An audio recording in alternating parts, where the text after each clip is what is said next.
Halo, selamat siang teman-teman Semanggi, sobat Semanggi semua. Kembali lagi sama kita di Bedah Buku sesi kali ini ya. Dengan saya Arjun, saya Safi, saya Denia. Kali ini kita akan membahas tentang buku berjudul Big Book KPI dari Arini T. Sumohardiwijoyo. KPI adalah Key Performance Indicator ya. Kali ini kita akan membahas di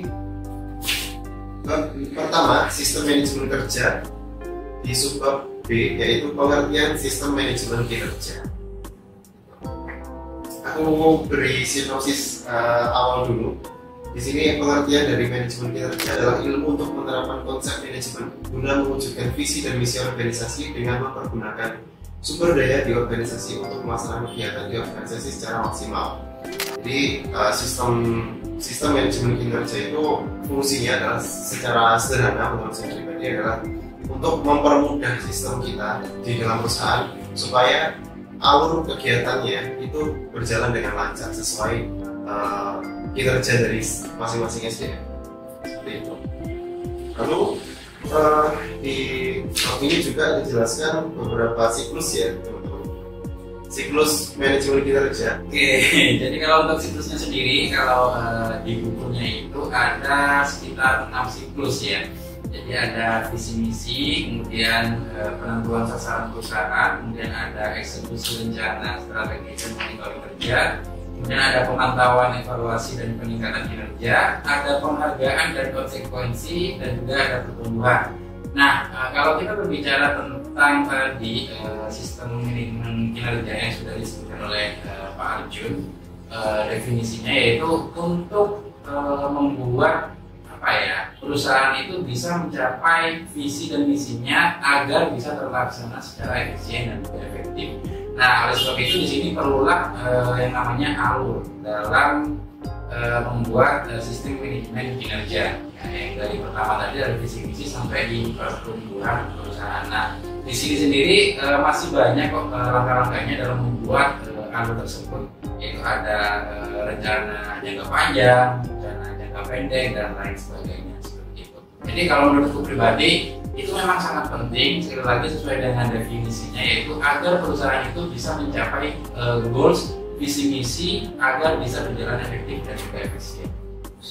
Oke, dan untuk sistem manajemen kinerja itu kan pasti nggak jauh-jauh sama pelaksanaannya kayak gitu. Kenapa kita bikin sistem kalau ternyata tidak gampang untuk dilaksanakan? Jadi ada 3 poin yang kalau di buku ini diragukan. Jadi yang poin yang pertama itu adalah sistem manajemen kinerja ini idealnya itu dibuat sederhana untuk dilaksanakan, sederhana untuk dipahami, sederhana untuk mengambil tindakan. Kenapa harus sederhana untuk dilaksanakan? Karena pasti kan dari setiap rencana yang kita buat atau itu kan pasti akan ada penilaiannya. Kalau tidak sederhana untuk dilaksanakan, itu kan mungkin dari awalnya saja kita akan menjelaskannya itu sulit. Kalau sudah sulit dijelaskan, bagaimana dengan pelaksanaannya gitu. Apalagi biasanya untuk sistem ini kan pasti dari manajemen turun ke supervisor, turun lagi ke staff. Kalau supervisornya tidak bisa nangkap dengan mudah, bagaimana nanti dengan staffnya seperti itu. Dan sederhana untuk dipahami, berkorelasi dengan dilaksanakan dan juga harus dipahami, karena mungkin pada saat kita menyampaikan kalimatnya itu pasti akan ada yang berubah. Nah, yang penting nggak apa-apa kalau berubah, penting bisa dipahami. Jadi inti atau maknanya itu tetap tersampaikan ke ini yang paling bawah atau staff. Jadi yang terakhir adalah sederhana untuk mengambil tindakan. Jadi mungkin kapan ini pelaksanaannya akan dilaksanakan, makin cepat sistem yang baik adalah sistem yang bisa dilaksanakan secepat mungkin dari dia diproses atau dia dibuat. Kalau dari saya sendiri, sistem ini, jadi kan kalau kita buat suatu organisasi atau buat suatu perusahaan, itu kan pasti nggak jauh-jauh dari apa sih visi misi perusahaan ini. Nah, untuk mencapai visi misi itu adalah langkah keduanya adalah dibuatnya sistem manajemen ini.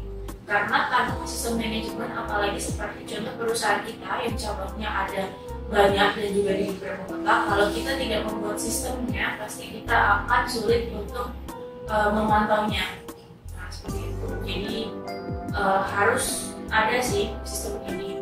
Sistem ini juga biasanya itu kalau untuk perusahaan-perusahaan yang sudah ada atau sudah berjalan, itu akan dievaluasi setiap ada yang melakukan sekali, ada yang sebut melakukan sekali. Kalau dari bapak-bapak mungkin ada yang ditambahkan tentang apa namanya di sistem manajemennya. Apalagi untuk siklusnya itu kan ada beberapa tahapan. Mungkin ada yang mau ditambahkan di tiap tahapannya. Mungkin aku mau menambahkan sedikit kalau di setiap perusahaan pasti punya ini strategi mereka sendiri. Strategi setiap perusahaan pasti berbeda-beda, dan untuk menjalankan strategi itu membutuhkan sistem ya. Makanya kenapa kita di kali ini pengen banget membahas sistem kinerja, iya, sistem manajemen kinerja. Karena untuk membuat sistem manajemen itu sangat perlu perincian yang sangat detail gitu. Makanya kenapa setiap perusahaan punya visi misi yang berbeda, punya strategi masing-masing, dan punya jalannya masing-masing, itu diperlukan sistem manajemen kinerja seperti itu. Apalagi kita sebagai pelaku di sebuah perusahaan ya, kita punya atasan, kita juga punya bawahan, otomatis kita juga harus menentukan gimana kita menyampaikan pesan dari atasan untuk disampaikan ke bawahan. Itu punya sistemnya masing-masing. Seperti itu tadi ada alurnya 6 stepnya. Jadi topiknya ada yang tentang apa? Cukup sih.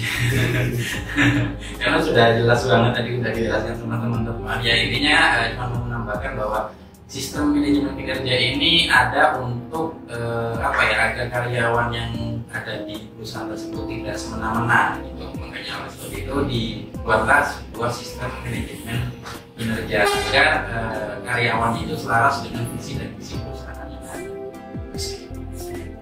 Betul. Oke, kita tutup sampai di sini. Semoga apa yang kita sampaikan bisa bermanfaat buat teman-teman semuanya, dan kita bertemu lagi di video berikutnya. Sampai jumpa.